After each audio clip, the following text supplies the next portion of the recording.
वंदे मातरम साथियों। IMP batch 2026 में आप सभी का स्वागत है।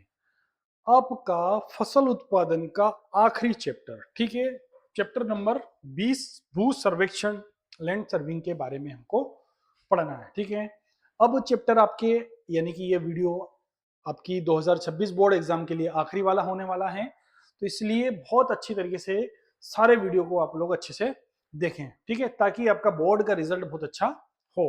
तो हम बात कर रहे हैं फसल उत्पादन के चैप्टर नंबर 20 भू सर्वेक्षण लैंड सर्विंग की बात। सबसे पहले भू सर्वेक्षण होता क्या है? तो भूमि की दिशा, दशा, गहराई, लंबाई, चौड़ाई, ऊंचाई सबका मापन करना भू सर्वेक्षण कहलाता है। ठीक है भाई, पटवारी को बुलाते हैं, भाई खेत मपवाते हैं, इंजीनियर को बुलाते हैं, प्लाट मापता है ना, ये जो है इंजीनियर आता है, सड़क बनाता है तो सड़क को मापता है। तो ये सारी जो क्रियाएं होती हैं सब कहलाती है भू सर्वेक्षण। क्या कहलाती हैं? भू सर्वेक्षण कहलाती हैं।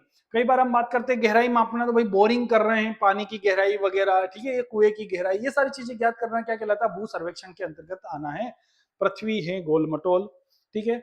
अब इसको भी पूरी तरह से, जिस तरह से भी हम लोग हवा में भी सर्वेक्षण होता है, जमीन के लेवल पर भी सर्वेक्षण होता है, लंबाई भी होती है, चौड़ाई भी होती है, तो इन सभी दिशाओं, है ना, लंबाई, दूरी, चौड़ाई, ऊंचाई, गहराई सब मापने का जो कार्य किया जाता है उसे हम बोलते हैं भू सर्वेक्षण। ठीक है, ध्यान रहे। आप देख रहे हैं एम एग्री नर्सिंग इंस्टीट्यूट का यूट्यूब चैनल, जहां आपको पीएटी, आईसीएआर और सीयूटी एग्जाम की तैयारी भी करवाई जाती है। हमारे द्वारा 15 मार्च और 1 अप्रैल से लगभग न्यू बैचेज स्टार्ट होने वाली हैं पीएटी क्रेश कोर्स के लिए। जो छात्र ऑफलाइन जो है पीएटी की तैयारी करना चाहता है वो हमसे संपर्क कर सकता है। साथ ही बीएससी एग्रीकल्चर भी आप लोगों को करवाया जाता है। तो जो छात्र बीएससी एग्रीकल्चर करना चाहता है वो भी हमसे संपर्क करें, क्योंकि बीएससी एग्रीकल्चर हमारे यहाँ मध्य प्रदेश यानी कि सबसे कम से कम फीस में होता है, जिसकी फीस मात्र 25,000 रुपए होने वाली है। ठीक है, जिसमें से भी 18, 20, 22,000 रुपए तक लगभग ओबीसी और एससी एसटी छात्रों को स्कॉलरशिप मिल जाती है। तो इसलिए अगर आप कम से कम फीस में अगर बीएससी एग्रीकल्चर करना चाहते हैं तो वो हमसे आप संपर्क कर सकते हैं। आइए, इस भू सर्वेक्षण वाले चैप्टर में हमसे किस तरह से क्वेश्चन हमारे पूछे जाने हैं बोर्ड में, वो हम पढ़ने वाले हैं। बता दूं आप लोगों को 2+1 बेटा, कितना? 2+1 यानी कि 2 नंबर का एक क्वेश्चन और 1 नंबर का एक ऑब्जेक्टिव आपका यहां से बनने वाला है। तो ध्यान रहे, हम बात कर रहे हैं किस तरह से प्रश्न बनने वाले हैं। तो भू सर्वेक्षण से आप क्या समझते हैं? फील्ड। तो भू सर्वेक्षण वह क्रियाएं जिसके द्वारा भूमि के धरातल की दिशाओं को कहां पर? कागज के ऊपर नक्शे बनाना, क्या करना है? नक्शे के रूप में प्रदर्शित किया जाता है। पूरा भारत देखा आप लोगों ने? मैंने तो नहीं देखा, हाँ, पर आप सब लोगों ने जरूर देखा, मैं इतना जानता हूं। बताओ कहां देखा, जल्दी बताओ कहां देखा? तो आप लोगों ने पूरा भारत कहां देखा? नक्शे में देखा। जब तक उसका मापन नहीं होता कि किस दिशा में उत्तर प्रदेश है और किस दिशा में मध्य प्रदेश है, किस दिशा में उड़ीसा है, तो हम कैसे बता पाते कि इधर ये है इधर ये है भैया? तो उसका पूरा मापन किया गया और उसका क्या बनाया गया? नक्शा बनाया गया। तो नक्शा बनाने की प्रक्रिया या नक्शे को प्रदर्शित करने की ही प्रक्रिया क्या कहलाती है? भू सर्वेक्षण कहलाती है। आप मकान बनाते हो तो मकान बनाने के पहले क्या बनाया जाता है?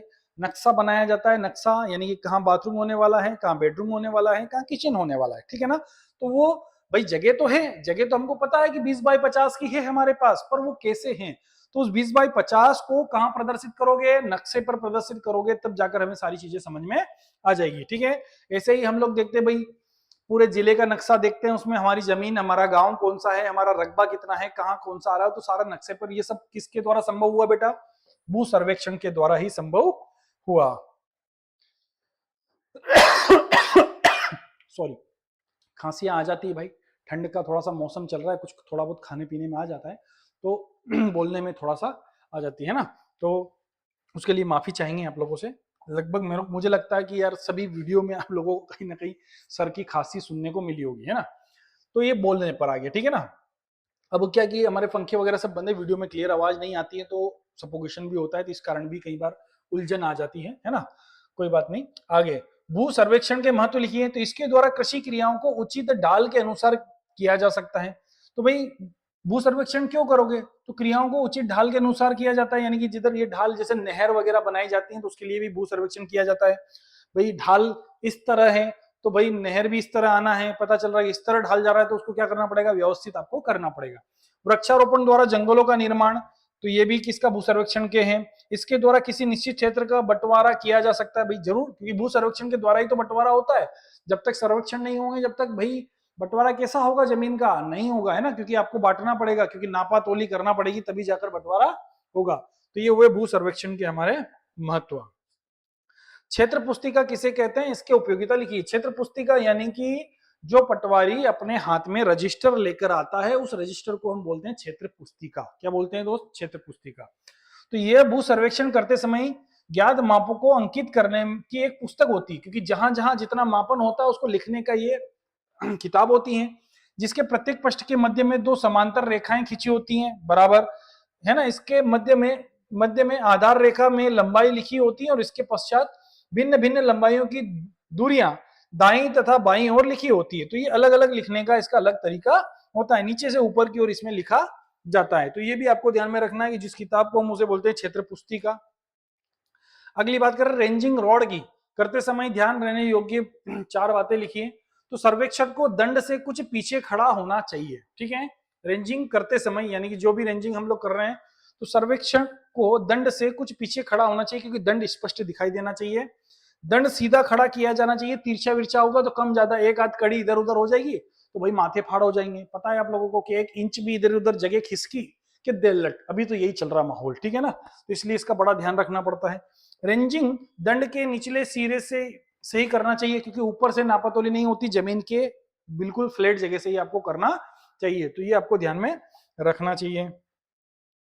चेन सर्वेक्षण में त्रिभुज बनाते समय किन किन बातों का ध्यान में रखना चाहिए, ये क्वेश्चन नया है बेटा, बन जाता है। तो स्टेशन समतल स्थान पर होना चाहिए ताकि सभी स्थान स्पष्ट दिखाई दे सके तथा इसको सीधा नापा जा सके, ये भी आपको ध्यान में रखना है। मुख्य त्रिभुज इतना बड़ा होना चाहिए कि इसके अंदर सर्वेक्षण की जाने वाली भूमि की सभी चीजें आ जाएं। जरूरी नहीं कि आपका खेत चौकोरी हो, समझ में आ गई ना, उसको भी मापना पड़ता है। खेत ऐसा भी हो जाए, समोसा वाला भी हो जाए, खेत नहर मुखी भी होता है, मतलब अलग अलग तरीके से खेत सब दिशाओं में बने होते हैं, तो उसको मापना पड़ता है, ठीक है। तो ये आपको बातें ध्यान में रखना पड़ेगी।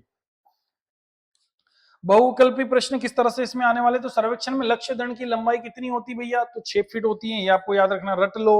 गंटर से चेन की लंबाई कितनी होती है, तो 66 फीट होती है, रट लो। आपको रटना ही पड़ेगा दोस्त, नहीं रटोगे तो काम नहीं चलेगा, है ना। तो इसलिए थोड़ा सा ज्यादा से ज्यादा इसको पढ़ लेना ताकि आपके ऑब्जेक्टिव अच्छे बन जाए।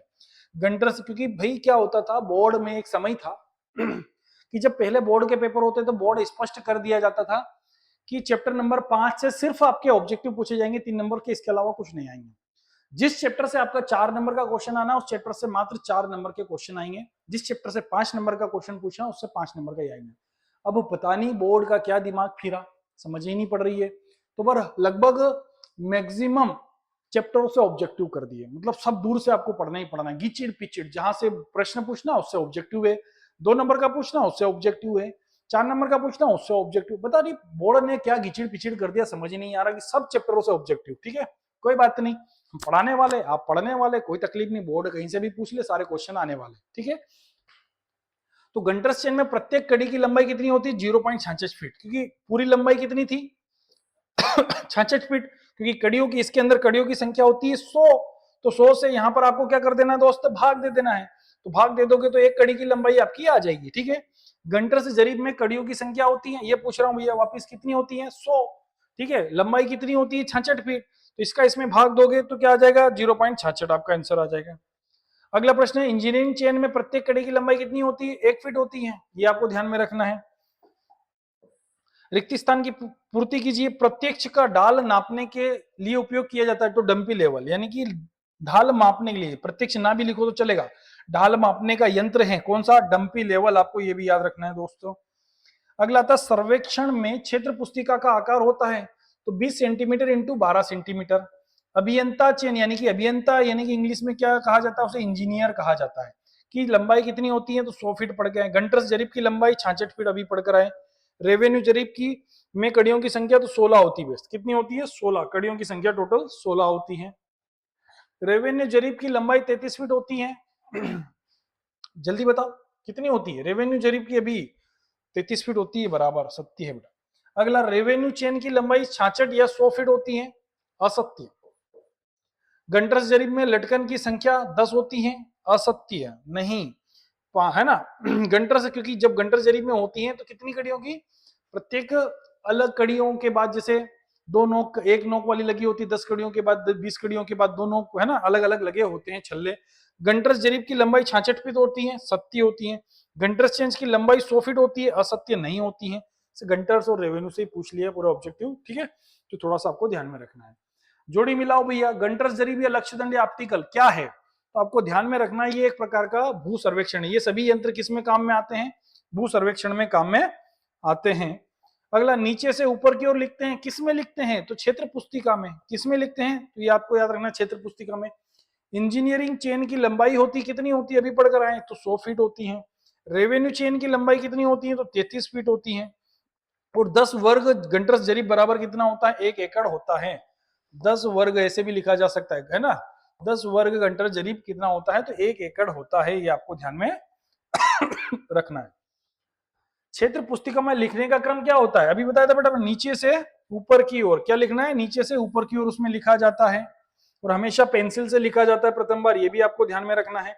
गंटर्स चेन की एक कड़ी की लंबाई कितनी होती है, 0.66 फीट बोल सकते हो, 7.92 इंच बोल सकते हो, पर आपको डायरेक्टली यही लिखना है बेटा, ज्यादा कंफ्यूजन में नहीं आना है, ठीक है। इंजीनियर चेन की लंबाई 100 फीट, बार बार वही क्वेश्चन हटाएं बेटा, ज्यादा कंफ्यूजन होता है। रेवेन्यू चेन की लंबाई कड़ियों की संख्या 33 फीट होती है।